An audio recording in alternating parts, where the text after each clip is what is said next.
ایرانی نو. پدر یک واژه ایرانیه از ریشه اوستایی پیتا.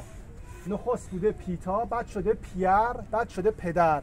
معنیش یعنی پشتیبان، چون تنها پشتیبان انسان در روی زمین بعد از آفریدگار پدر انسانه.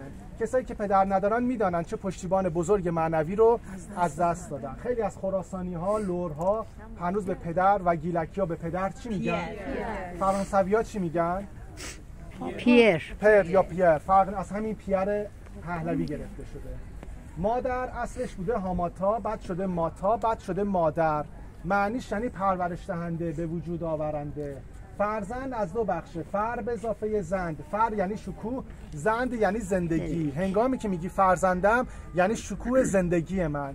واژه بچه واژه خوبی نیست، از ریشه ویچک میاد، یعنی برای چه. دیدین گاهی وقتا بعضیا میگفتن ناخواسته بوده برای چی به دنیا اومده. پس بنابراین واژه بچه رو به کار نبرید، بگید فرزند، چون شکوه زندگی یک انسان داشتن به پدر یا مادر تبدیل شدن هستش. دختر اصلش بوده دوشتر، به معنای دوست داشتنی، چون برای باباها دختر دوست داشتنی تر از پسر بوده. شما اگر برادر داشته باشی میبینی بابای بیشتر هوای شما رو داره تا برادرتون، چون برای پدرها دختر دوست داشتنی تره. پسر اصلش بوده پوسر، بعد شده پوهر. همین پوری که ما میگیم از همین پوهر پهلوی گرفته شده. معناش یعنی پاسبان و پاسدار، به خاطر اینکه هر خونه یک اجاق داشته. این اجاق منظور کیان خانواده است. پس از پدر خانواده این خویشکاری و وظیفه پسر خانواده بوده که از کیان خانواده پاسداری و نگهبانی کنه. یعنی نه تنها حواسش به مادر و خواهر و برادر کوچکتر از خودش باشه، بلکه به ملک و دارایی پدرش باشه و از اونها پاسداری کنه.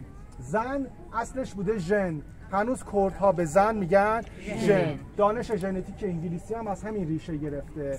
زن یعنی زندگی، چون زن زندگی میبخشه. درست وارونه زن مرد هست. مرد از ریشه مرتیه میاد، یعنی مردنی.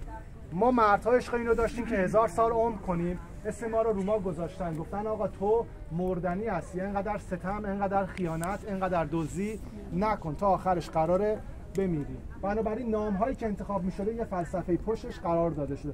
من تلاش کردم خیلی چکیده بهتون بگم، خودتون همه رو بلدی، من فقط به یک زبان ساده تر براتون گفتم. تو کتابای